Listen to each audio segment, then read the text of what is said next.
Friends, मैं राकेश शर्मा अपने channel एमरांस में आपका बहुत बहुत स्वागत करता हूँ।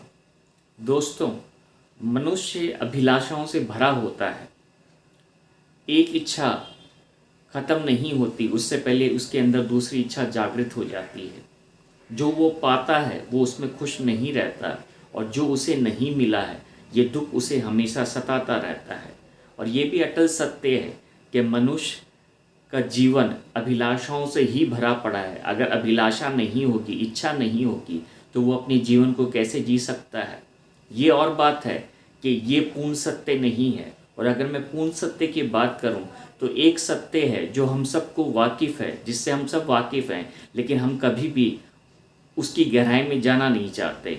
मृत्यु एक अटल सत्य है दोस्तों, और हम सब जानते हैं कि एक न एक दिन हम मृत्यु की गोद में अपने आप को पाएंगे, लेकिन उस डर से हम जीना नहीं छोड़ते हैं। ये बड़ी अच्छी बात है दोस्तों। लेकिन ये चीज़ भी हमें समझना है, ये जानना है कि जब हम मृत्यु को गले लगाते हैं या जब मृत्यु हमें गले लगाती है, तब कौन ऐसा है जो हमसे लिपटता है, जो हमारे साथ जाता है। वहाँ पर हम अकेले ही उस सफ़र को तय करते हैं, हमारे आसपास कोई नहीं रहता। हाँ, उस समय तक वो ज़रूर रहेंगे जब तक हमारा अंतिम संस्कार नहीं होता। और एक बार जब हमारा अंतिम संस्कार हो गया दोस्तों, तो सब अपनी अपनी ज़िंदगी में अपने अपने काम में लग जाते हैं। और कोई ही ऐसा इंसान है जो उस शख्स को थोड़े दिन तक याद करेगा और फिर सब भूल जाते हैं दोस्तों। क्योंकि अगर आप ये सोच रहे हैं कि जैसे हर कोई जी रहा है और जैसे हर कोई मर रहा है, मैं भी वैसे जीऊँगा और मैं भी वैसे मर जाऊँगा, तो ये सबसे बड़ी भूल है आपकी दोस्तों। मेरे घर के ठीक अपोजिट एक शमशान घाट है दोस्तों, और मैं रोज़ विटनेस करता हूँ कई प्रियजनों को जो अपने प्रियजनों का साथ छोड़ते हुए चले जाते हैं किसी और सफ़र के लिए। और पिछले 15 दिनों में ये जो सफ़र है वो बहुत ज़्यादा देख रहा हूँ मैं। हमेशा हमें बच्चों की किलकारियाँ सुनना पसंद है, लेकिन आजकल मेरे कानों में मौत की किलकारियाँ गूंजती है। मैं तड़प उठता हूँ, मेरे आँखों में वेदना उठती है, मेरे मन में वेदना उठती है, लेकिन मेरे पास कोई उपाय नहीं है कि मैं इस दुख से, इस दर्द से, इस दुनिया को कैसे पार करूं। मतलब आज हम जो फेस कर रहे हैं दोस्तों, एक ऐसी सिचुएशन है जिससे हम भाग नहीं सकते हैं। मैं आज आपसे पूछता हूं कि जब तक सांसें हैं तब तक आप हैं, लेकिन जिस दिन वो सांस ख़त्म हो जाएगी तो आपने जो भी पाया है या जो भी आपकी अभिलाषाएं हैं बाकी हैं या जो आपने पूर्ण कर दी, क्या वो आपके लिए काफ़ी रहेंगी उस सफ़र के लिए जो आपको तय करता है? बिल्कुल नहीं दोस्तों। तो फिर किस लिए हम भाग रहे हैं और किसके लिए भाग रहे हैं, और हमें अपने जीवन से क्या चाहिए दोस्तों?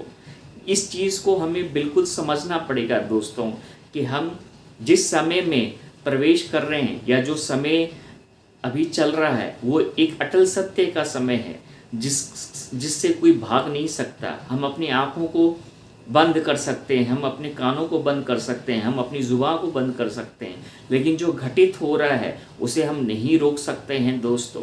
मैं आपसे एक चीज़ कहना चाहता हूं दोस्तों कि जो स्थितियां अभी चल रही है इस विश्व में, हम सब के साथ जो हम फेस कर रहे हैं उसका जवाब हमारे पास नहीं है, और हम अपने आप को बड़ा बेबस महसूस करते हैं।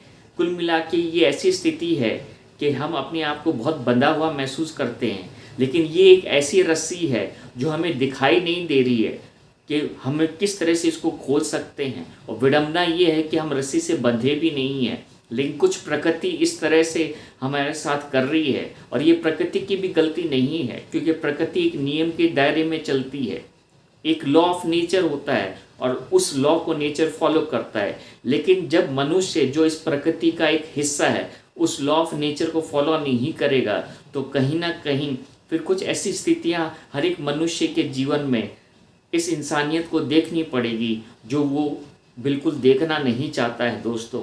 आज भी हर मनुष्य यही सोचता है कि वो किसी और का फ़ायदा कैसे उठा ले।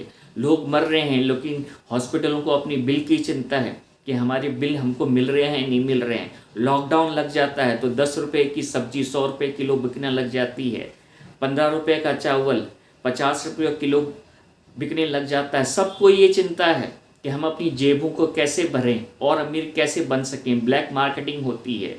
एक अमीर जिसके जेब में पैसा है वो तो 10 रुपये की चीज़ को 100 रुपये में खरीद सकता है, लेकिन जो गरीब 10 रुपये भी जिसके जेब में नहीं है तो वो इस जीवन को कैसे जिएगा, वो इस स्थिति में कैसे अपने आप को फिर उभारेगा दोस्तों। और यही हकीकत है, और यही हकीकत है कि मनुष्य सब चीज़ जानते हुए भी उसका जो लोभ है वो ख़त्म नहीं हो रहा है। वो इस पीड़ा के समय में भी जो एक भयंकर त्रासदी से हम सब लोग गुजर रहे हैं उसमें भी उसका लालच ख़त्म नहीं होता, और वो ये सोचता है कि वो अपनी जेब और अपनी तिजोरी को कैसा भरे। सोच का कोई अंत नहीं होता है, मनुष्य की इच्छा का कोई अंत नहीं होता है। लेकिन एक चीज़ मैं आप सबको बताना चाहूँगा कि जो आज इस स्थिति में भी अपनी जेबों का ज़्यादा ध्यान रख रहे हैं, अपनी तिजोरियाँ का ज़्यादा ध्यान रख रहे हैं, उनको ये चीज़ समझना चाहिए कि उनका अंत भी वही है, उनका अंत भी वही होगा जो किसी और का आज हो रहा है। जब तक मानवता का स्तर ऊंचा नहीं उठेगा, जब तक इंसानियत का स्तर ऊंचा नहीं उठेगा दोस्तों, तब तक हमें ऐसे ही दिन देखने पड़ेंगे दोस्तों, हमें ऐसे ही दिन देखने पड़ेंगे।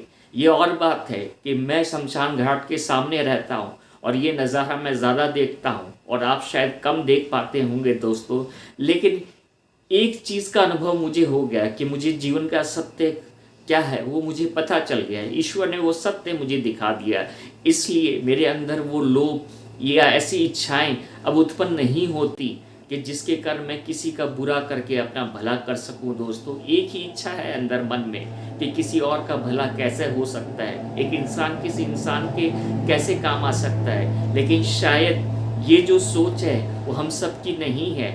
लेकिन दोस्तों अगर ये सोच हम आने वाले समय में हर इंसान अपने अंदर नहीं रखेगा तो हमें एक भयंकर पीड़ा से गुजरना पड़ेगा, और उस पीड़ा को भुगतान कुछ इस तरह से इस मानवता को देना पड़ेगा जो उसकी सोच से परे है। इंसानियत ही सबसे बड़ा धर्म होता है दोस्तों। एक इंसान जब किसी दूसरे इंसान के काम आए वही ईश्वर की सच्ची सेवा है दोस्तों। दूसरे को दुख में उसका फ़ायदा ना उठाएं दोस्तों, उसकी दुख तकलीफ़ को समझें। अपनी जेबों को और अपनी तिजोरी भरने से पहले अपने धर्म को भरें दोस्तों, उस धर्म की पोटली को भरें कुछ अच्छा कर्म करके, क्योंकि वही पोटली आपके मरने के बाद में आपके साथ जाने वाली है। बाकी सब कुछ यहीं स्वाहा होने वाला है दोस्तों। इस समय दोस्तों मैं आपको यही कहना चाहता हूँ कि मैं सुन हो चुका हूँ उन किलकारियों की, मौत की किलकारियों को सुन सुन के मुझे रात को नींद नहीं आती। और मैं ईश्वर से यही प्रार्थना करता हूँ कि ये जो चल रहा है इसका अंत क्या होगा, वो अंत मैं नहीं देख सकता, लेकिन वो अंत मैं देखना भी नहीं चाहता, क्योंकि जो आज हो रहा है वो उससे हमारा कल हमें ज्ञात हो रहा है। लेकिन फिर भी जैसे मैंने कहा कि कुछ लोगों ने अपनी आँखों में, अपनी कानों में और अपनी जुबान पे पट्टी बांध के रखी है और वो सत्य को स्वीकार नहीं करना चाहते। मेरी बातें आपको शायद कुछ हिला सकती हैं दोस्तों, लेकिन ये अंतिम सत्य है, ये अंतिम सत्य है, और इस सत्य से हर एक इंसान को गुजरना पड़ता है। तो अगर आपने अपनी आँखों को पर पट्टी बांध रखी है तो उस पट्टी को खोलें दोस्तों, और एक इंसानियत का सच्चा सबक क्यों ना हम एक दूसरे के लिए बने, क्योंकि एक इंसान ही किसी इंसान के काम आ सकता है। और जब हर इंसान किसी एक इंसान के साथ काम करने लगे, उसके लिए अच्छा सोचने लगे, उसके लिए कुछ अच्छा करने लगे, तो अपने आप से वो ईश्वर के करीब हो जाता है। और इस समय में सिर्फ ईश्वर ही हमें बचा सकता है, कोई दूसरा नहीं बचा सकता है दोस्तों। उम्मीद करता हूँ ये जो मेरी सोच है वो आपकी यहाँ आपने महसूस की होगी, और अपने जीवन में एक संकल्प कीजिए कि आप इंसानियत का कभी भी मजाक नहीं बनने देंगे, और जो जीवन आपको मिला है उस जीवन के थ्रू किसी और का जीवन भी आप रोशन करेंगे दोस्तों। बहुत बहुत धन्यवाद दोस्तों इस वीडियो में मेरा साथ देने के लिए।